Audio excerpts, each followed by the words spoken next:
Hello guys, मैं Prince और आप लोगों को मैं जो घटनाएं बताने जा रहा हूँ वो सारे सच्ची घटना पे आधारित है। और ये ऐसे लोगों से कलेक्ट किया हुआ है जो घटना से डायरेक्टली कनेक्टेड है और इनडायरेक्टली कनेक्टेड है।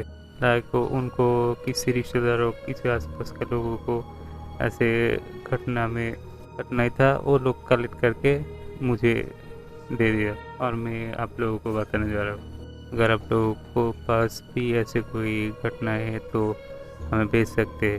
हमारा जीमेल इधर है, उधर जीमेल कर सकते हैं। तो मैं और देरी नहीं करना चाहता हूँ, सीधे घटना में चला जाता हूँ।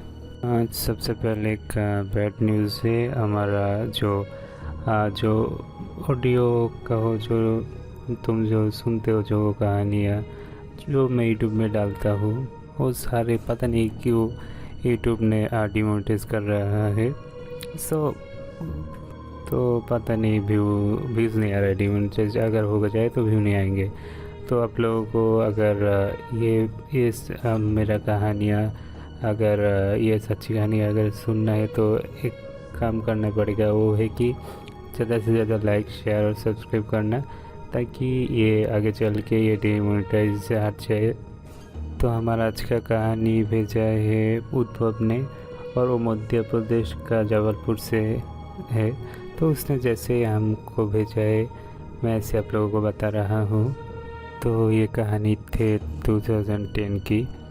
ये एक सर्दी का महीना था और मैं एक दिन रात को उठ के वॉशरूम गया, और वॉशरूम जाके फ्रेश होकर जब आया तो मैं जब आता हूँ तो सामने एक मिरर रहते हैं। तो मैं जब मिरर को क्रॉस कर रहा था, ऐसा लग रहा था कि मिरर में मेरा जो रिफ्लेक्शन थे वो ऐसा लग रहे थे कि कुछ ज़्यादा एटीट्यूड लेके खड़े, ऐसे ही कुछ लग रहे थे। तो मैं इतना कुछ तब नहीं सोचा और मैं रूम पे आ गया। तब मेरा पापा घर पे थे। तो मैं जब सोने गया तब करीब 2 बजे हुए थे। सुबह को मेरा एग्ज़ाम भी थे। तो तब सर्दी का महीना था। ऐसा होना चाहिए, बहुत ठंड होना चाहिए, लेकिन अचानक से मुझे ऐसा लगा कि अचानक से रूम पे थोड़ी सी गर्मी लगने लगा। ये बहुत ही कपकपाने वाला ठंड थे, फिर भी उस टाइम पे भी गर्मी लगने लग गया मुझे। तो मुझे अचानक से ऐसे लग रहे थे कि मैं क्या ऊपर हूँ या नीचे, मुझे कुछ समझ में नहीं आ रहा था। तो मुझे गर्मी बहुत आ रहा था, तो मैं सारे कपड़े उतर के सो रहा था। लेकिन ठंडे जो ज़्यादा ठंडे पड़ते तो कपड़े उतर के सोना टफ होता है, लेकिन फिर भी मुझे इतना गर्मी लग रही थी, मैं सारे कपड़े उतर के सो रहा था। तो मैं अचानक से जब देखा कि मुझे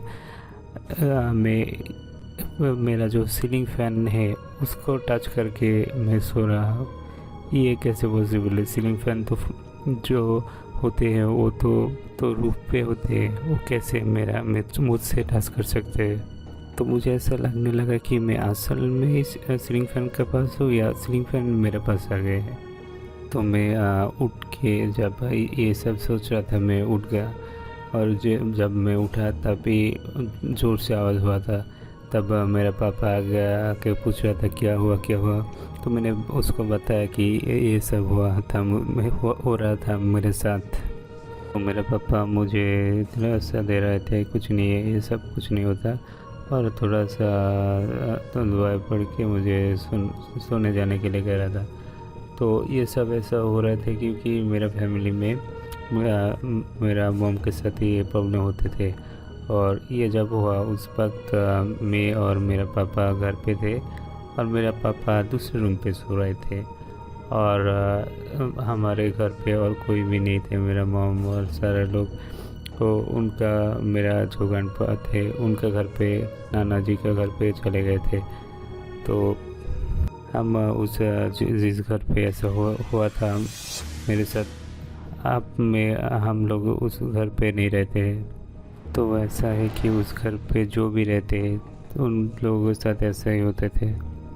तो आज के लिए इतना ही है। अगर आप लोगों को किसी को घटनाएं, ऐसे सच्ची घटनाएं आप लोगों के पास और मेरे पास भेजना है तो आप लोग डिस्क्रिप्शन पे ईमेल मिल जाएगा, उधर रिकॉर्डिंग करके भेज सकते। अगर आप लोगों ने रिकॉर्डिंग किया तो एक ही बात कहूँगा कि उसको हिंदी में करना है और कोई लैंग्वेज में रिकॉर्डिंग करके नहीं भेज सकते।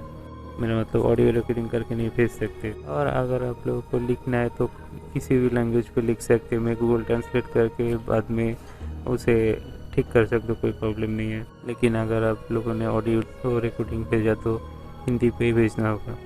तो ज़्यादा से ज़्यादा लाइक करना, सब्सक्राइब करना, शेयर करना। और आपके पास कुछ भी घटना है, सच्ची घटना है ऐसे, तो मेरे पास भेजना। Bye bye.